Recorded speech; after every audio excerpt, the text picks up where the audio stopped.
안녕하십니까.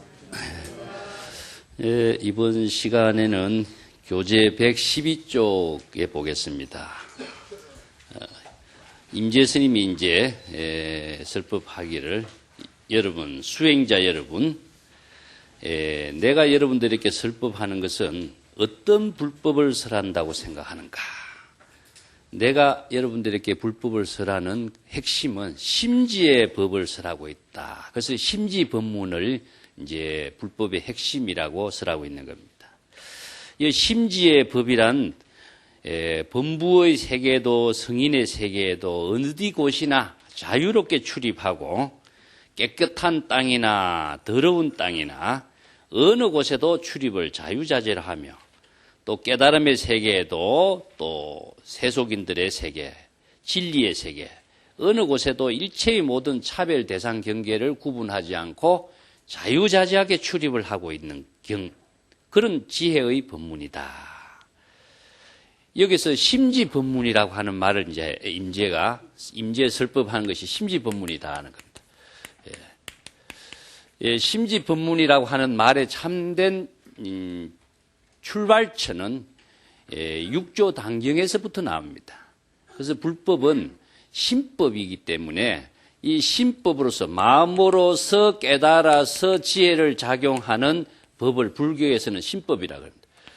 불법의 참된 정신은 마음으로 불법을 깨달아서 부처가 되고 부처의 지혜를 작용하게 하므로 깨달음의 생활이 되는 법을 심법이라고 하는데, 이 심법을 어디에서 하느냐? 심지라고 하는 말로 쓰고 있습니다. 그래서 심지라고 하는 말은 우리의 마음을 땅에다가 비유하고 있어요. 그래서 마음의 근원적인 땅이죠. 그렇기 때문에 땅은 일체의 모든 만물을 생성, 양육시키는 그 힘을 갖추고 있죠. 그래서 이걸 지모라고도 이야기하는데, 이 모라고 하는 말은 생산 능력을 가지고 있는 성격이죠. 그래서 불교에서도 문수의 지혜를 뿌라주냐라고 하는데, 이것도 모든 지혜를 만들어내고 부처도 만들고 조사도 만들고 하는 생산 능력의 모체가 되는 의미로서 지모, 문수 이렇게 쓰고 있습니다. 그래서 땅이라고 하는 것은 일체의 모든 존재가 땅을 중심으로 해서 생활하고 있고 생성 양육하고 있는 것처럼 우리의 마음의 땅, 금께 심지라니까 우리가 진여 본성을 말하고 있습니다. 진여 본성에서 작용하는 지혜의 생활을 할 수 있도록 펼치는 가르침이 바로 심지법문이다. 그래서 불교에서는 전부 다 심지법문입니다. 그래서 심지라고 하는 말은 마음의 근원적인 마음이기 때문에 이것을 다른 말로 한다면은 진여 본성의 지혜로 작용하는 법문을 심지법문이라고 이야기합니다. 그래서 심지법문이 6조 당경에서부터 시작되어서 조사선의 모든 법문의 핵심인 다 진여의 지혜를 작용하게 하는 법문이기 때문에 심지법문이다. 그래서 마음으로 깨달아 지혜를 작용하는 법문이기 때문에 여기에서 성인이나 범부나 아니면은 깨끗한 곳이나 더러운 곳이나 일체의 차별 대상 경계를 모두 다 초월한 경지에 작용하고 있다. 요걸 이제 기실론의 논리적인 체계를 갖고 이야기한다면은 내가 일심회라고 그랬죠? 일심의 법이 심지인데, 자, 여기에 범부의 경지나 성인의 경지나 아니면은 진리의 세계나 세속적인 세계나 이 차별 대상 모든 경계를 자유스럽게 출입하는 것이 무엇이냐? 일심의 작용이다.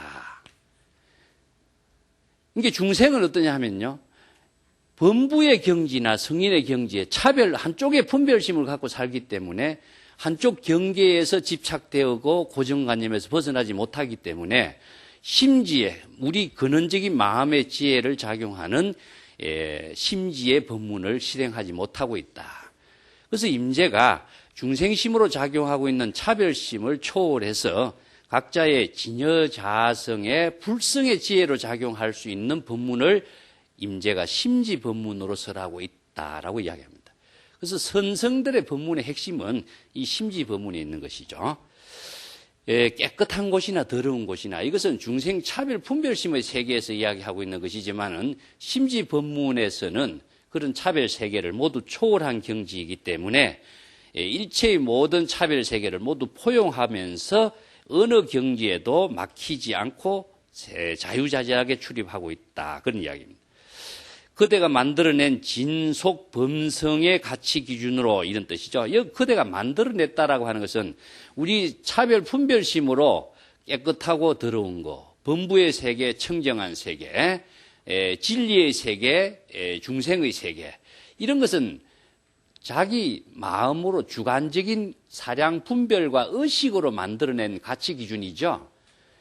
본래 깨끗한 것이나 더러운 것이나 하는 이런 세계가 없는데 이런 세계를 만들어낸 것은 중생심입니다.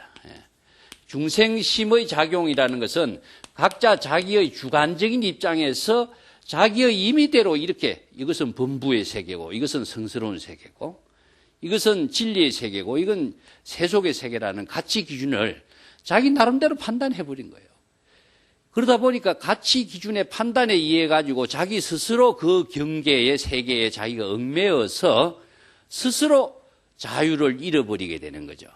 그래서 좋고 나쁜 여러 차별, 분별, 감정을 일으키면서 자기 스스로 만들어낸 번뇌 망념 속에 자기가 얽매여져서 있는 모습을 이게 스스로 만들어냈다 이렇게 이야기합니다.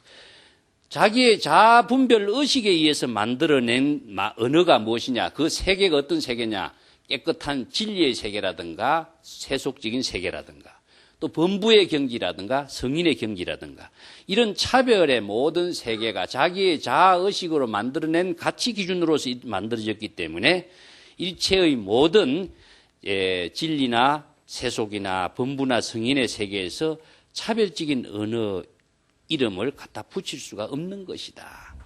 이것은 중생심의 세계에서는 이런 이름이 붙지만은 심지에 일심의 근원적인 마음에서는 이런 이름을 갖다 붙일 수가 없는 것이죠. 근데 보통 사람들이 부처라든가 이런 이름을 갖다 붙여놓고 부처의 세계에 대해서 자기 의식대로 부처의 세계가 어떻고 깨달음의 세계가 어떻고 법의 세계, 법이 어떻고 이렇게 이야기를 하고 있죠.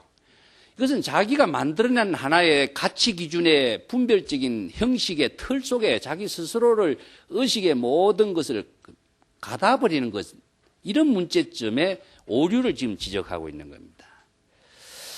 그렇기 때문에 진리나 세속이나 범부나 성이라고 하는 이런 중생심의 차별적인 이름이라고 하는 것은 진여의 지혜를 작용하는 무의진인, 이 사람이라는 것은 우리 자각의 주체, 지금 여기에 깨달음의 삶을 실현하는 그 지혜의 당체인 진여의 자성에 이 진인에 대해서 어떠한 이름을 갖다 붙일 수가 없다. 그래서 금강경에서도 깨달음의 세계에 지혜가 작용하는 그 주체의 입장을 갖고 이름을 갖다 붙일 수가 없죠.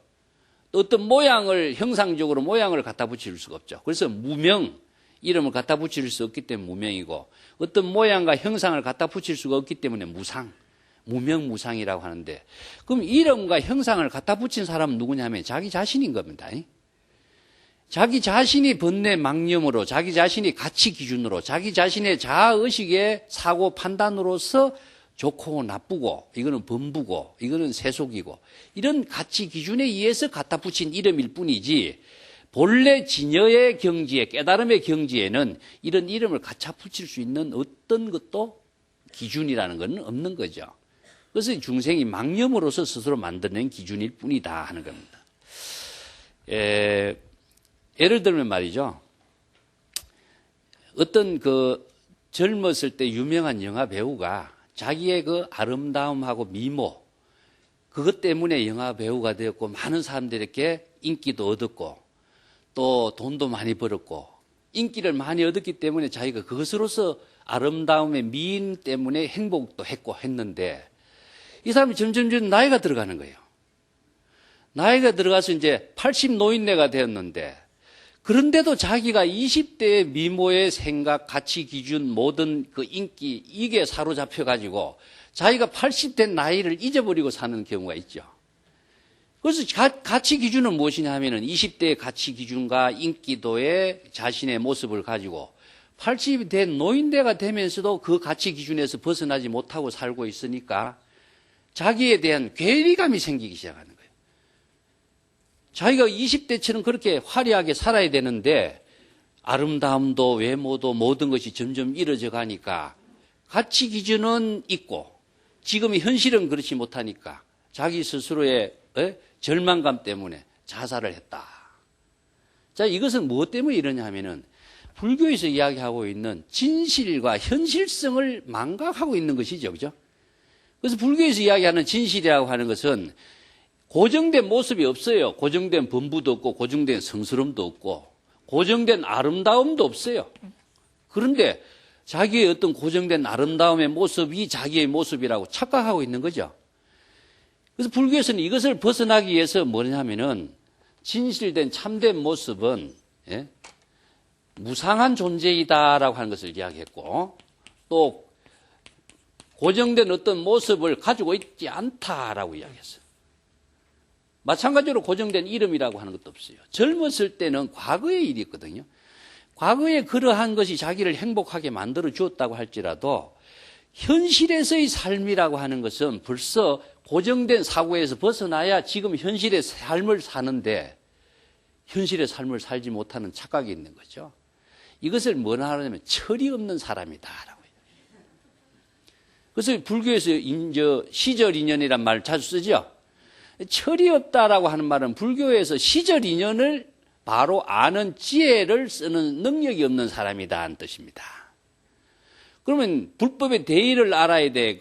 시절 인연에 자기 할 일을 알아야 된다 하는 것이 임재 법문에서 항상 주장했는데 과거의 어떤 기억, 인식, 성스러움과 또 깨끗함 이런 어떤 가치 기준을 딱 가지고 자기의 아름다운 미모를 가지고 현실의 자기의 삶을 시절 인연에 자기 할 일을 망각하고 있으니까 이건 철이 없는 사람이죠. 자, 이 철이라고 하는 것은 지금 현실에 작용하고 있는 힘입니다. 예. 그래서 현실에서 작용하는 것이 지혜인 것이지 현실에 우리가 삶을 사는 것이 우리들의 시절 인연의 삶을 사는 것이지 생각 속에 과거의 망상 속에 옛날의 추억 속에 우리들의 삶을 사는 것은 아니거든요. 이게 착각이다, 중생은. 자, 여기서 좋고 나쁜 것도 뭐냐? 자기가 옛날에 그러한 가치 기준으로 가지고 지금 현실의 삶의 지혜 작용을 하는 주체를 망각하고 있는 것이나 옛날에 이러한 지식을 갖고 지금 여기 자신의 삶을 바르게 살지 못하는 철이 없는 사람이나 똑같습니다. 그래서 불교는 항상 무엇이냐? 생명활동, 생명의 작용은 시절 인연과 함께하는 생명활동 작용을 일심의 법이라고 그래요. 그 일심의 법이라고 하는 것은 항상 언제 이루어지냐? 시절 인연에 의해서 이루어진다. 시절 인연을 다른 말로 한다면은 지금 여기에서 자기의 일을 하는 여기에 시절 인연의 삶이 지혜로 작용할 수 있는 안목이 갖추어져야 되는데 지금 여기 자신의 일은 망각하고 옛날의 아름다움, 내 인기도 이것의 가치 기준을 두고 자신의 삶을 현실에 살고 있으니까 얼마나 착각 속에 살고 있느냐. 이걸 지금 지적해 주고 있는 거죠. 그래서 중생은 전도몽상이다. 환상과 전도몽상 속에서 실제하는 것으로 착각하고 있다. 환상이라고 하는 것은 자기의 아름다움, 과거의 아름다움이라고 하는 것은 옛날에 그때의 시절 인연의 일이었는데 지금으로 볼 적에는 뭡니까? 환상이죠. 그런데 이것이 지금 자신의 모습으로 착각하고 있다. 그래서 시절 인연에 지금 여기 자기의 본분사의 일을 하지 못하는 철이 없는 사람이 되는 거죠.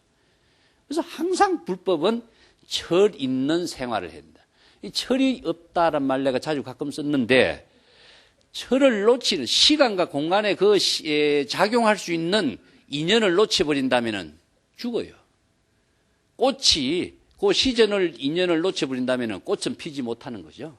그래서 매화가 봄에 꽃이 핀다라고 하는 것은 시절 인연에 자신의 본분사를 알기 때문에 자신의 생명 활동으로 꽃을 피워서 철이 있다. 철을 안다 이런 말을 씁니다. 그래서 불법은 이런 지금 여기 자신의 일을 할 줄 아는 시절 인연의 지혜의 작용을 할 줄 아는 그것이 바로 우리 심지의 법문입니다. 심지 법문이라는 것은 한문으로 하니까 어렵죠. 항상 이걸 쉽게 이야기한다면 항상 지금 여기 자신의 할 일을 불심의 지혜로 작용하는 일을 할 수 있는 것. 이것을 알려면 불법의 대의가 있어야 되고 그 심지 법문을 철들게 살 수 있는 안목을 갖는 것. 이렇게 이해를 하시면 됩니다. 자, 그 밑에 또 한번 봅시다.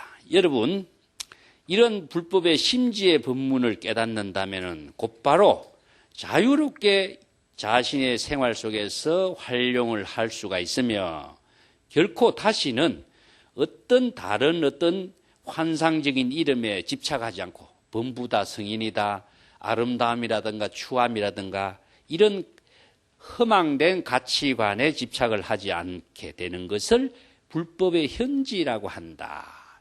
불법의 현지라는 것은 무엇이냐? 이게 불법의 대의란 말 쓰죠. 여기서 불법의 대의를 불법의 현지란 말로 바꾸었습니다. 이 불법의 대의란 말도 이해하기가 좀 어렵고 현지란 말도 이해하기가 상당히 어려운데 이런 어려운 언어를 가지고 이제 하나씩 공부를 해야 됩니다. 불법의 큰 뜻이 무엇이냐? 이것을 현지라고 그래요. 현지. 그 현지라는 것은 현이라고 하는 것은 중국말로 하면 끔다는 뜻입니다. 자치가 없다. 자치가 없다. 자치와 흔적을 찾을 수가 없다. 그런데도 없는 것은 아니다. 자, 이게 불법에서 반야의 지혜를 작용하는데 진여의 지혜가 두 가지의 기능을 갖고 있어요. 하나는 무엇이냐 하면은 일체의 모든 번뇌 망념이 비워지고 공이라고 하는 것은 번뇌 망념이 비워진 것을 공이라고 합니다. 비워졌기 때문에 불공이 돼요. 불공은 무엇이냐 하면은 지혜의 작용은 항상 여전하게 작용하고 있다. 금강경의 말로 할까요? 금강경에서는 이것을 무실이라고 합니다. 실체가 없다. 실다운 어떤 실체로서 작용할 수 있는 것은 하나도 없다. 일체의 모든 법은 시절 인연에 작용하기 때문에 무상한 존재이고 무아의 존재이고 고정된 형색과 모양이 있는 존재로서 작용하지 않기 때문에 실다움이 없다라고 이야기합니다. 그 다음에 무어라고 이야기해요. 허망하지 않다는 것은 그렇다고 해서 지혜 작용이 없는 것은 아니다. 그렇기 때문에 진여의 우리의 심지, 자 여기서는 심지라고 그랬습니다. 진여의 심지는 번뇌 망념이 비워졌기 때문에 일체의 모든 실타움의 모든 것이 없는 상태가 되죠. 고정된 어떤 실체의 존재라고 하는 것은 텅 비워졌다. 자, 이걸 본래 무일물의 경지다. 본래 무일물의 경지가 되었다. 그렇다고 해서 허망한 상태로 됐느냐? 아무것도 없고 모든 것이 다 허무한 것이냐? 그렇지 않다. 진짜 망념이 비워졌기 때문에 지혜가 작용하고 있는 허망하지 않는 것이 무엇이냐? 지혜와 자비가 부족된 삶이 실현되는 것이다. 이걸 이제 다른 말로서 한다면 진공이 되는 거죠.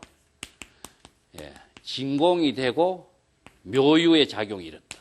이 묘유의 작용, 진공 묘유의 작용을 현지라고 합니다. 진공 묘유의 작용을 현지라고 한다. 그 불법의 대의는 현지다. 자, 이 불법의 대의가 어디에서 이루어지는 현지냐? 진여의 심지에서 작용하고 있는 현지다. 그래서 참선 공부할 때 여러분 번뇌 망념을 비우라 이야기하죠. 비우라고 하는 것은 진여 망념을 비우도록 하는 것이 바로 근원적인 진여 견성, 진여의 자성을 깨닫도록 하는 것이고, 망념이 비워졌기 때문에 진여가 지혜가 작용하게 하는 것, 그래서 진공 묘유의 작용을 현지라고 하는 겁니다. 이것을 불법의 대의라고 하기 때문에 이러한 불법의 대의를 알지 못하면은 번뇌 망념을 비우고 지혜가 작용할 수 있는 이러한 깨달음의 심지의 법문을 자신이 지금 여기에 시절 인연에 맞춰서 할 수가 없게 돼 있죠. 그래서 이 불법을 알아야 자기가 어느 방향으로 어떤 방법으로 자신의 지혜로운 삶을 실행할 수 있는 능력을, 자각적인 지혜의 작용을 활용할 수 있는 능력을 갖추게 되는 겁니다. 그래서 이 불법의 현지를 지금 이야기하는데, 장자에 이런 이야기가 있어요. 황제가 적수에서 놀다가 곤륜이란 그 언덕에서 뭘 잃어버렸냐면은, 현주를 잃어버렸다 합니다. 현주. 현주. 현주라고 하는 것은 그 보배란 의미가 되겠죠. 그 장자에 나오는 이야기인데, 천지편에 나온 이야기입니다.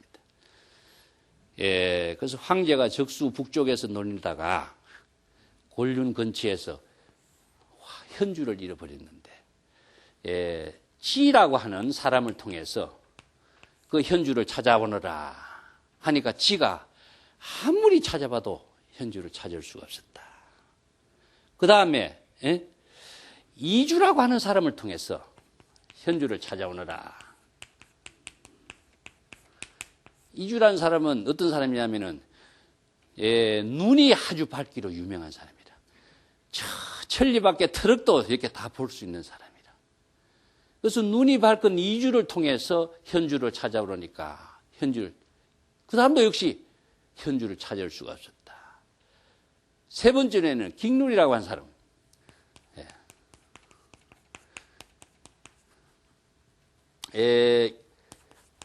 이 사람에게 이제 현주를 찾아오느라 하니까, 후에,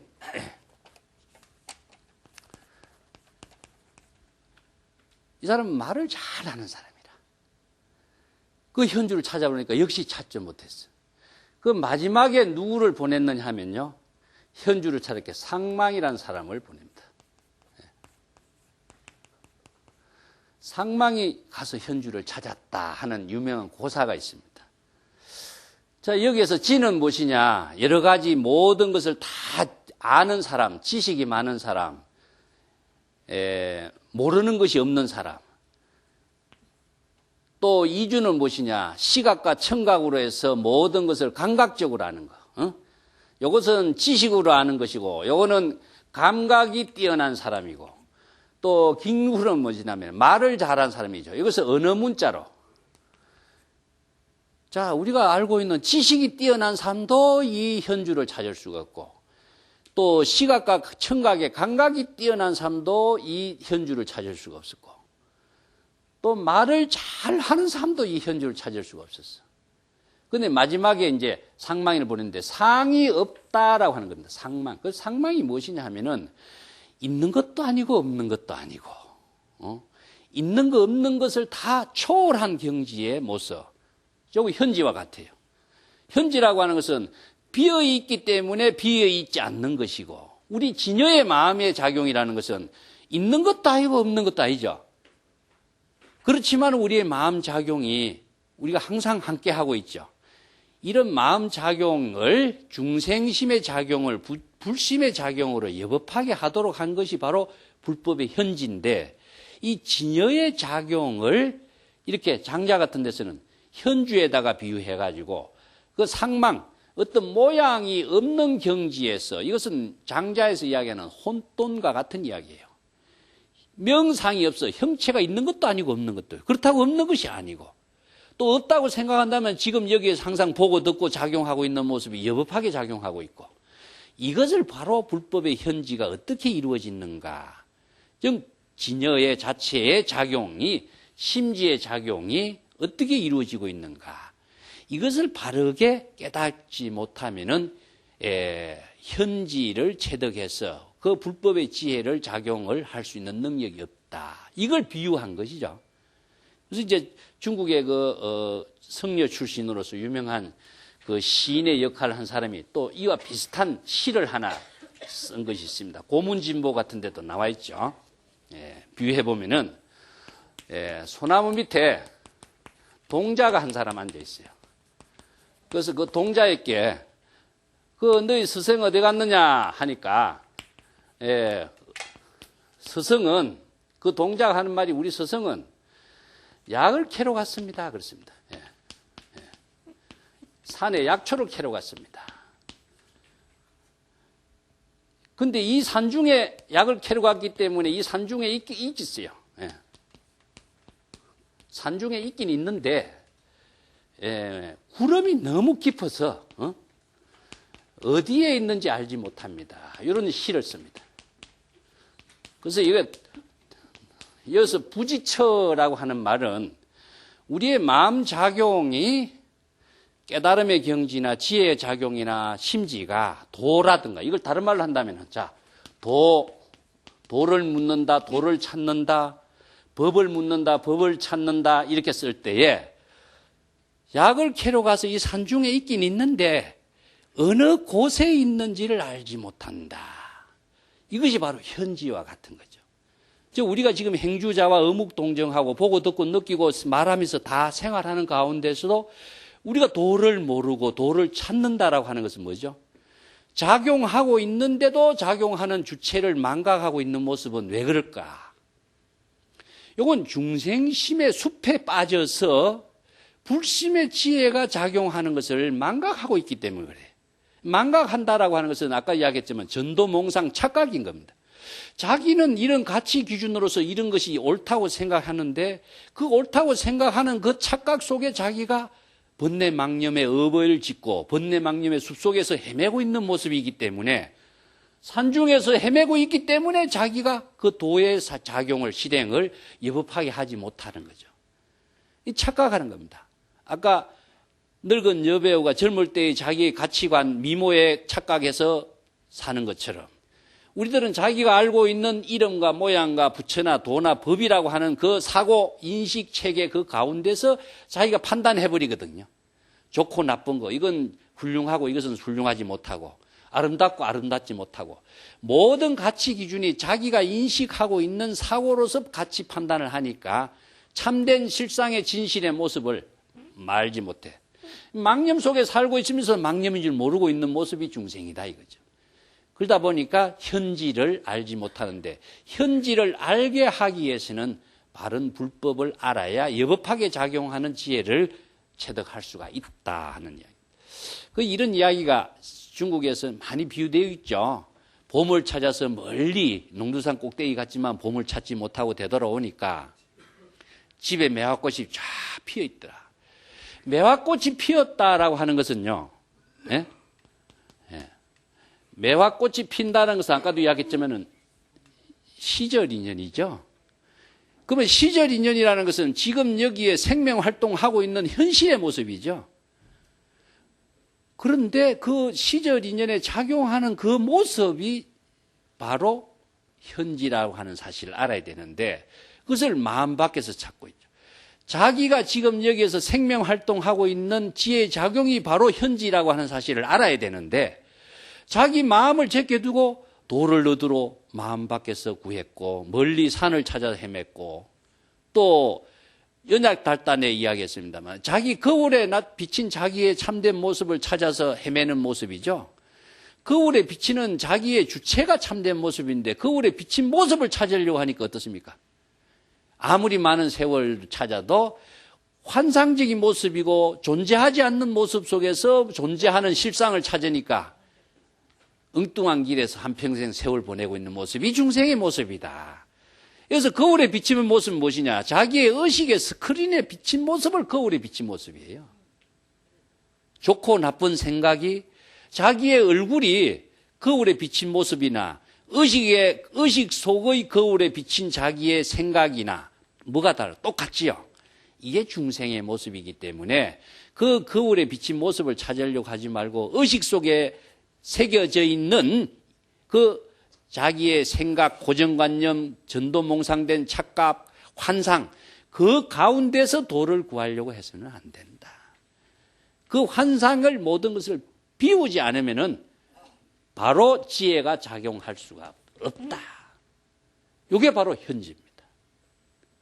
이게 불법의 현지를 바로 알지 못하면은 바른 법을 깨달음의 지혜를 작용할 수가 없는 것이다.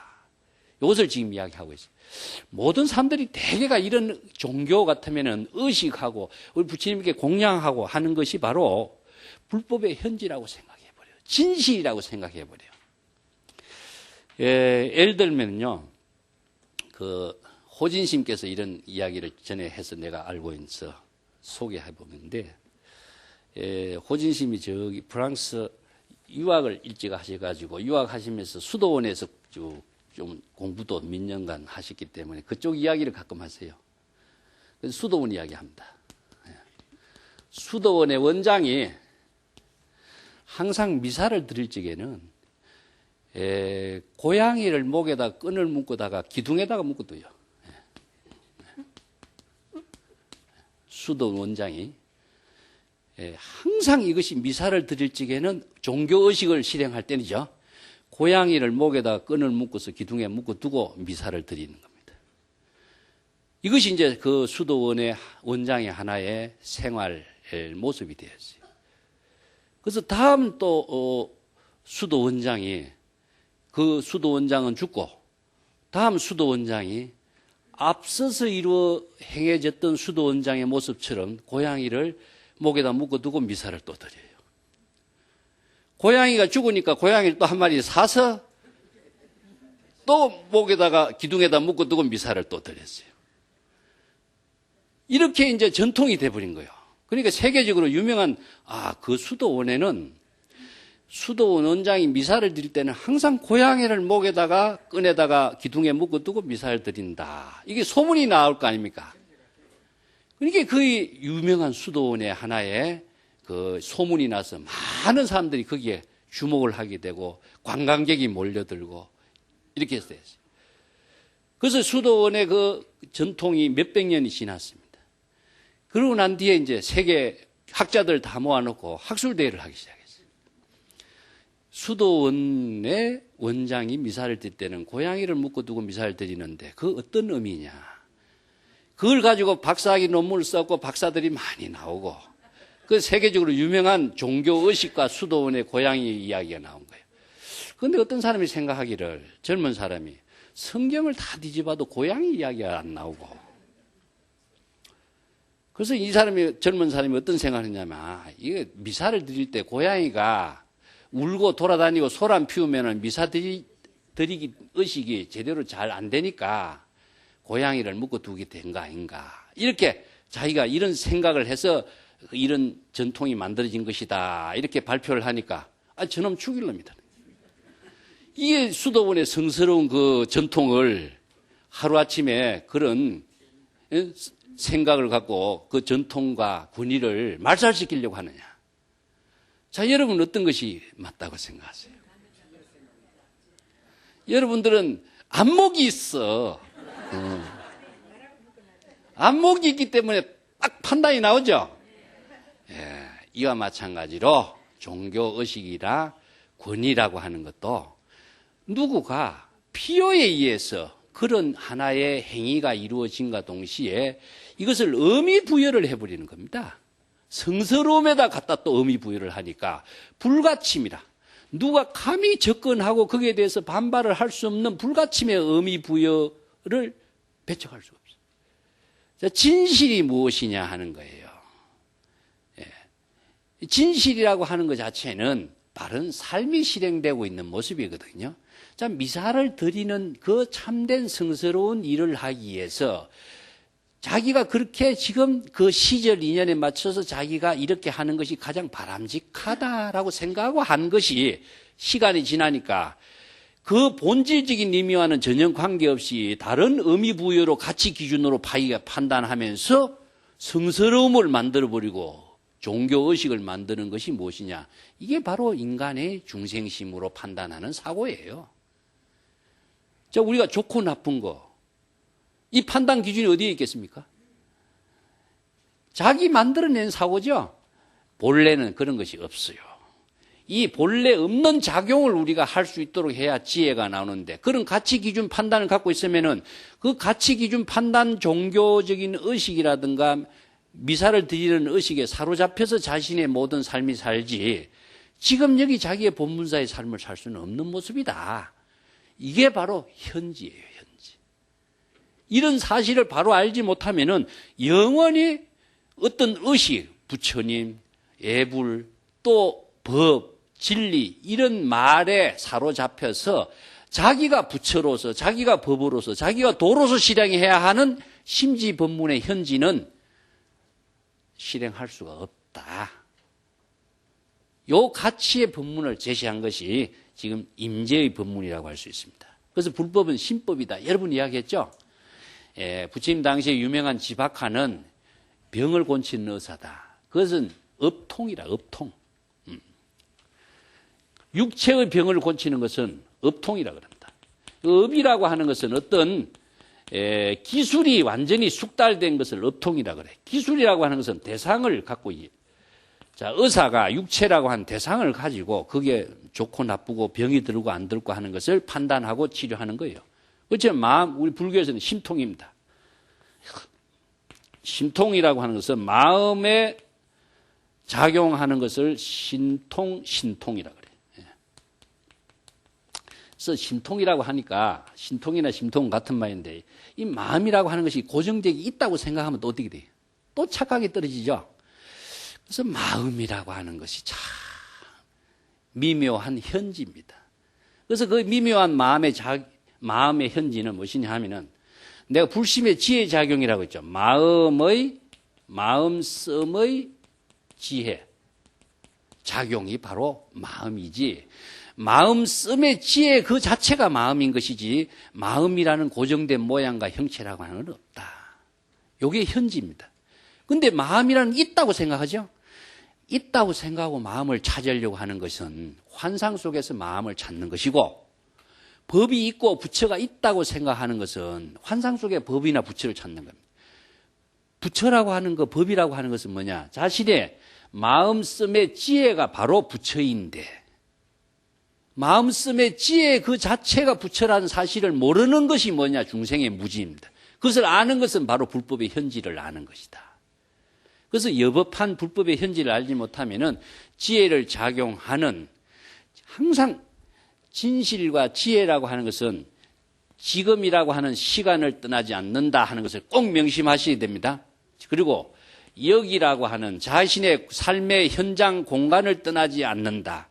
그건 그러고 자기의 지금 여기에 본분사의 일로서 함께 이루어지고 있는 그 세계가 바로 현지이고 부처이고 도인 것이다. 선이라고 하는 것도 지금 여기에 지혜가 작용하는 그 자체가 바로 선이지 고정된 선.